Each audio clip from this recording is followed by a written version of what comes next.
कारण ऑफकोर्स वाक्य आणि तो जो फ्लो आहे ऑफकोर्स को ॲक्टर पण तेवढाच म्हणजे खूप मोठे आहेत. केदार स्पेशली त्याचं जे बद्दलचं जे मत होतं ते परिवर्तन होणार की नाही नाही होणार. होणार. प्रेक्षकांनी एवढं भरभरून प्रेम दिले ना आम्हाला.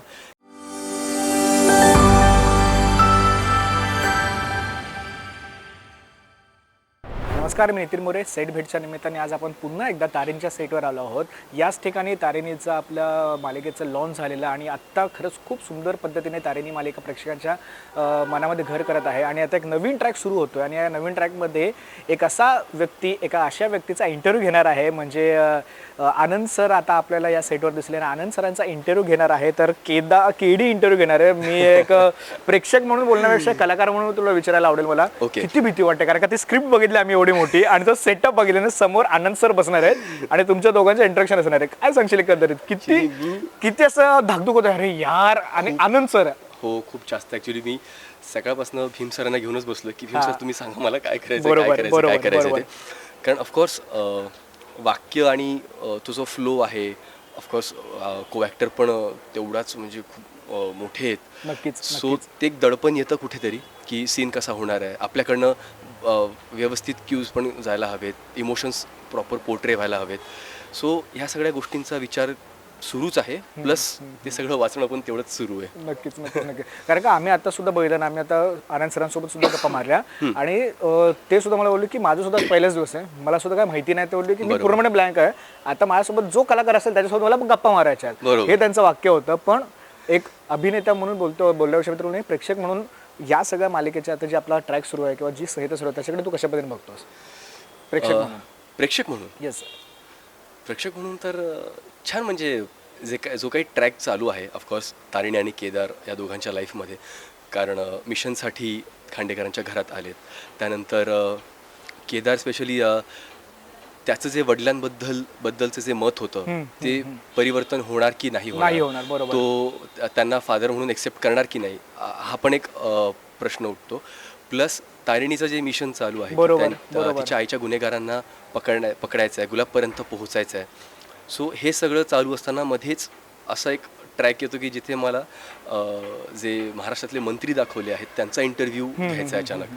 सो हे पण अचानक म्हणजे काय म्हणतात त्याला, इंटरेस्टिंग पण आहे आणि बघायला असं की अरे हे काय आलं मध्येच. कारण आताच काही दिवसांपूर्वी बघितलं असेल तर माझ्यावर हल्ला झाला हो, जो ऑफकोर्स युवराजने केला, त्याबद्दलचं. आणि अचानक हे सो युवराजच्या बद्दल मनामध्ये पण जे काही चालू आहे सध्या की हा अचानक घरात आला आहे, प्रॉपर्टीमध्ये हिस्सा घेणार, बिझनेसमध्ये पार्टनरशिप असणार. सो त्याचं एक वेगळं चालू आहे आणि त्याची आणि माझी खुन्नस वेगळी चालू आहे आणि त्यामध्ये हे अचानक इंटरव्ह्यू.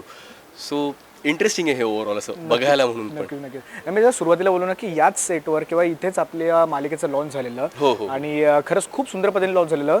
मालिका खरंच प्रेक्षकांच्या पसंतीस पडत आहे. खूप कमी वेळामध्ये प्रेक्षकांच्या घराघरामध्ये केडी पोहोचलेला आहे. बरोबर. स्वराजच्या आयुष्यामध्ये किती चेंज झालाय, किती ड्राफ्ट चेंज झालाय, की या भूमिकेने स्वराजला काय दिलंय? खूप दिलंय. म्हणजे प्रेक्षकांचं भरभरून प्रेम मिळालंय मला. क्या बात आहे. वा. मेसेजेस ऑफकोर्स येतात. रिसेंटली जो चंक दाखवला आहे मी की तारिणी मिशनला जाते आणि मी घरी घर सांभाळतो आणि स्वयंपाक करतो. सो त्याबद्दल प्रेक्षकांनी एवढं भरभरून प्रेम दिले ना आम्हाला की लिटरली काही लोकांचं असं मत आहे की आम्हाला केडी सारखा नवरा हवा आहे, किंवा काही माणसं पण असे मेसेज करतात की किती सपोर्टिव्ह आहेस तुझी बायको पण किती सपोर्टिव्ह आहे जे तुमचं चालू आहे ते.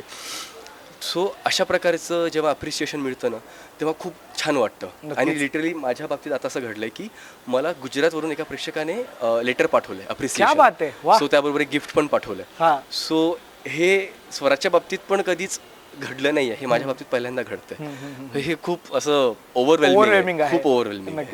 नाही मित्र बोलून की याच गोष्टी ना प्रेक्षकाकडून ह्या ज्या गोष्टी त्याच गोष्टी म्हणजे आपण समजायचं की आपल्या कामाची पोचपावती आहे ऍक्च्युली. कारण का जो तुझा आता सुरुवातीचा ट्रॅक सुरू होता, त्याच्यानंतर वडिलांचा ट्रॅक आला, त्याच्यानंतर लग्नाचा तुमच्या दोघांचा ट्रॅक आणि आता हा जो ट्रॅक नवीन सुरू होणार आहे, ह्या सगळ्या गोष्टी घडत असताना स्वराज स्वतःसाठी किती वेळ काढतो किंवा त्याच्यासाठीचा वेळ कसा तो काढतो, काय सांगशील त्याबद्दल?